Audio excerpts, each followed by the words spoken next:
Salam alaikum wa rahmatullahi wa barakatuh. Aujourd'hui, je vais faire une petite vidéo concernant une vidéo que j'ai vue sur YouTube par rapport à Passaïm Baiki qui parlait de la hijra, c'est-à-dire changer de pays pour mieux faire sa religion. Donc, il parlait avec un frère sénégalais que j'ai d'ailleurs très très bien apprécié parce que bon, il parlait bien et apparemment il connaissait bien son dîn. Enfin, on connaît, comme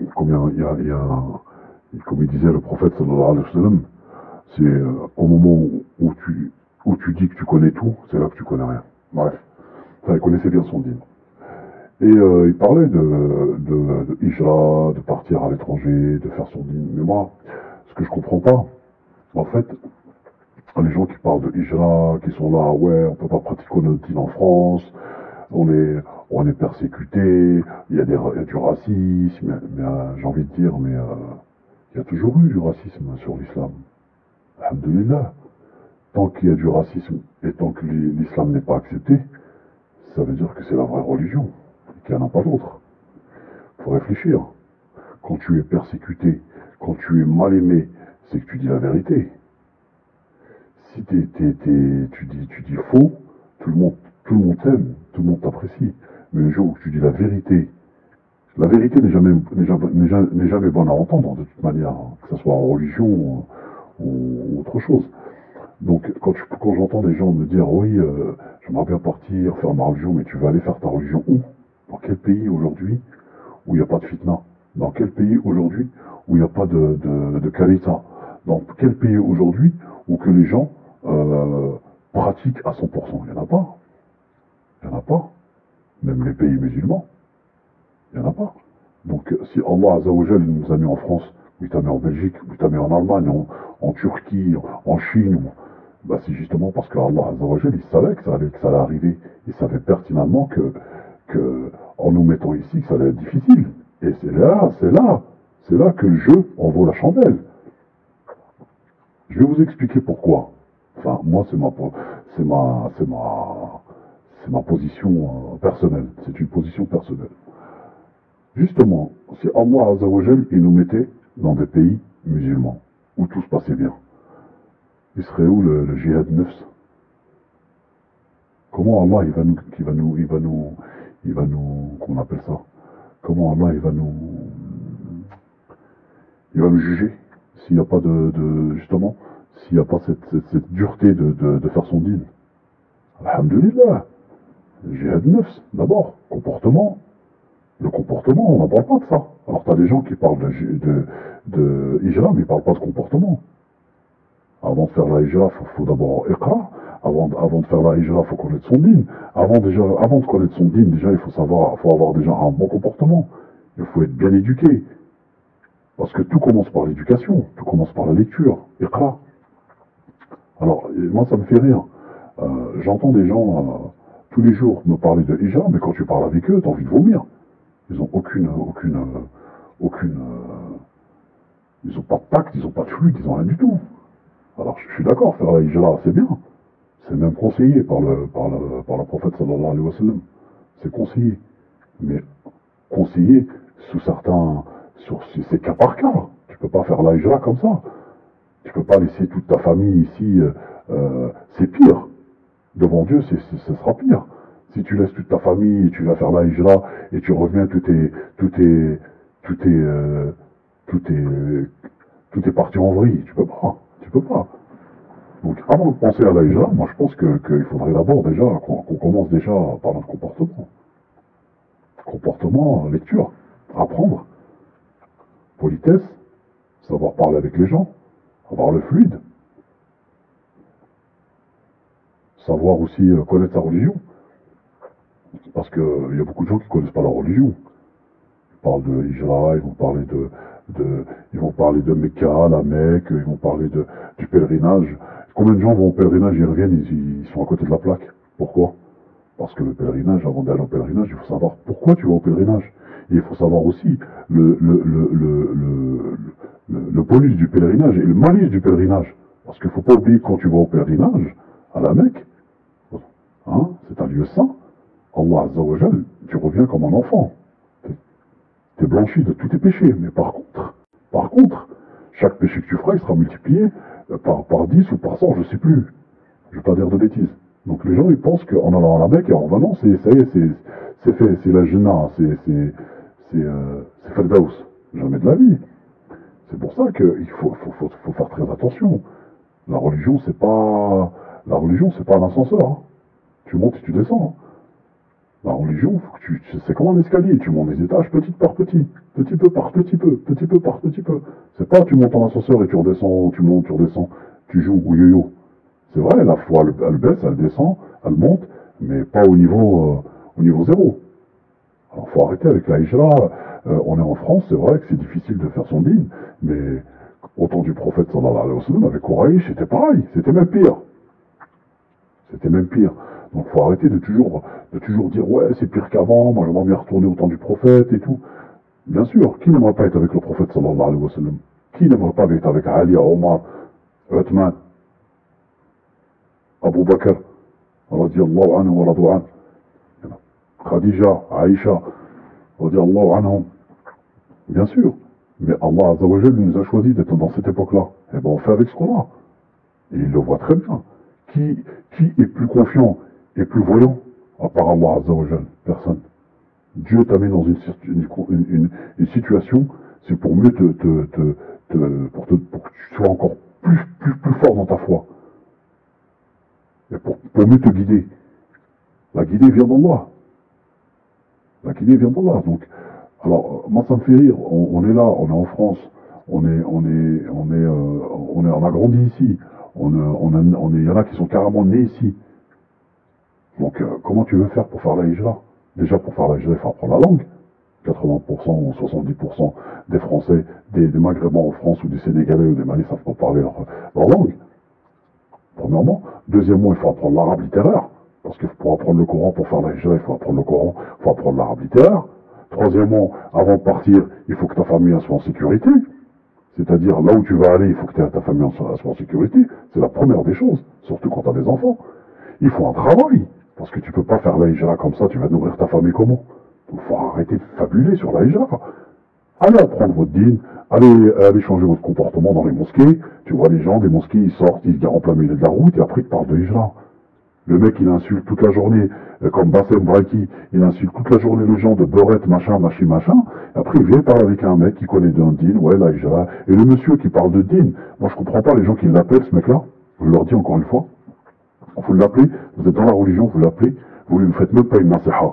Vous l'appelez pour lui expliquer des choses que lui, limite, il n'en a rien à foutre, quoi. Ce qui compte, c'est les vues et l'argent qu'il récolte à la fin de ses vidéos.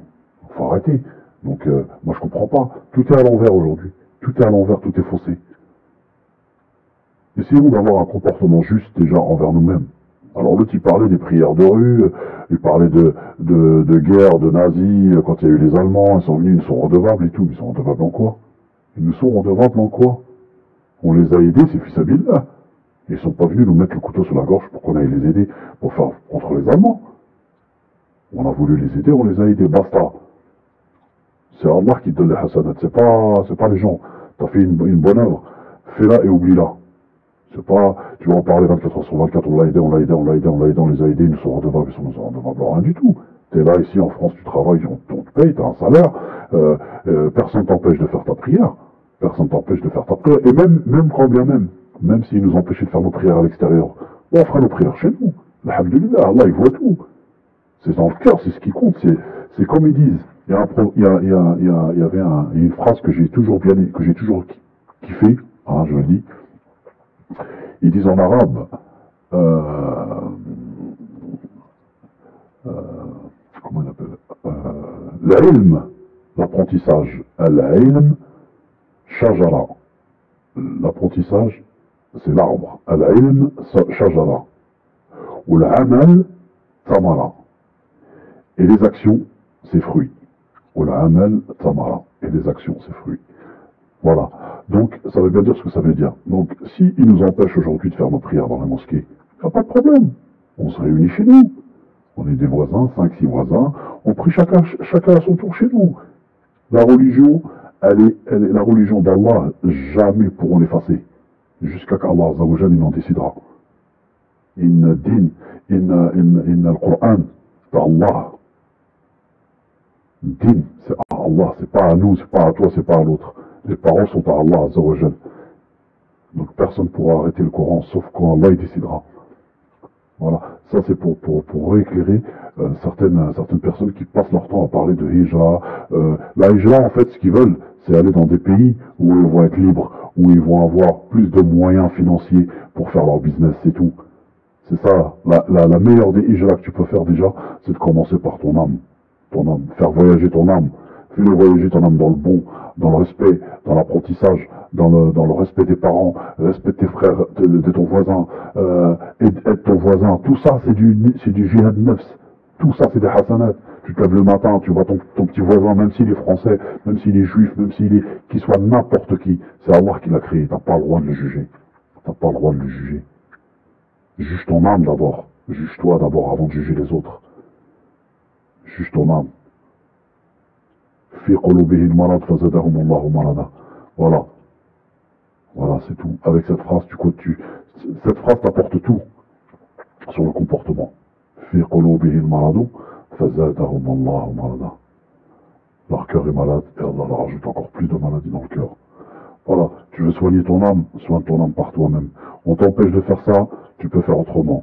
On t'empêche de faire tes prières dans les mosquées, pas de problème. La démocratie, elle veut que nous, on prie pas dans les mosquées, il n'y a aucun problème. Nous, on est pieux, on a notre foi dans notre cœur et dans notre âme, et ben on fera la prière chez nous ensemble.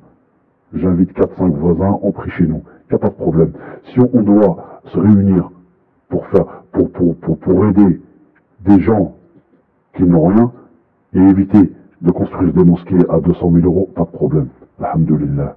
On a des appartements, on a ce qu'il faut. Il y en a même qui ont des maisons et des garages, des grands garages. On prie dans les garages, on prie chez nous, on prie simple, on prie doucement, sans faire de bruit. Et vous verrez que là, notre religion, c'est là qu'elle va avancer.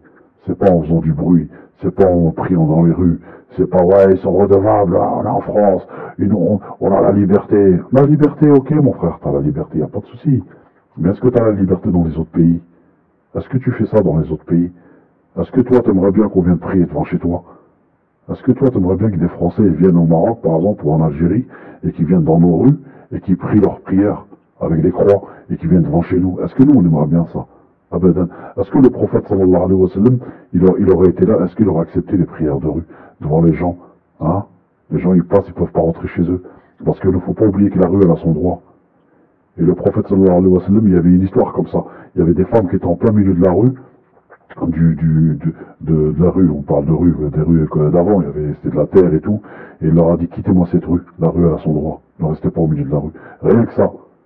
Rien que ça. Alors imaginez 80 personnes, 200 personnes qui prient dans une rue. Vous imaginez même pas. Après ça vient parler de hijra. Et il y a un bon comportement déjà, un bon comportement envers l'un, envers l'autre. Le meilleur des hommes, c'est le comportement. La plus grande dans la c'est celui qui fait sadaqa et le comportement. C'est pas celui qui fait 5 prières par jour. Parce que même si tu fais tes 5 prières par jour, même si tu fais ce que tu fais, si ton âme il est mauvais, et si tu as un mauvais comportement, et si tu n'aimes personne, et si tu n'arrêtes pas d'insulter et tout, Wallah al-Azim, tu verras pas le paradis. Wallahi, tu verras pas le paradis. Parce que Allah Azzawajal, il est juste. Allah est juste. Il n'y a pas plus juste dans ce monde, dans cet univers qu'Allah Azzawajal qui nous a créé. Voilà. Et quand tu aides les gens, et quand même si le prophète était insulté, on lui a jeté des pierres sur lui, on l'a traité de menteur, on l'a traité de sorcier, on l'a traité tout. Et malgré ça, il restait calme, il restait souriant, il restait diplomate, et il restait avec le fluide. Il avait le fluide dans sa bouche. Nous, le premier qui t'agresse, t'as envie de le frapper. Après, ça parle de hijra, ça parle de voile, ça parle... Avant tout ça, apprenez votre religion, apprenez à être bien envers vous-même. Quand vous serez bien envers vous-même, nous-mêmes, gars, je parle de moi, nous-mêmes les musulmans, on serait bien entre nous-mêmes. Le monde entier, il nous pointerait du doigt. Il dirait cette communauté musulmane, c'est des gens bien. Mais nous, qu'est-ce qu'on donne comme exemple? Les prières de rue, les mosquées à 300 000 euros.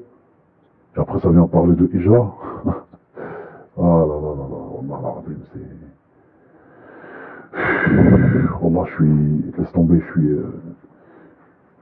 suis dégoûté par tout ce que j'entends sur Internet, je suis dégoûté par tout ce qui... C'est tout et n'importe quoi, en fait. Bon, bref. Voilà, sur ce, je voulais vous laisser sur cette petite vidéo, donc c'était un récapitulatif pour remettre un peu les choses en ordre, dans leur contexte, pardon. Et voilà. Allez, salam alaikum wa rahmatullah.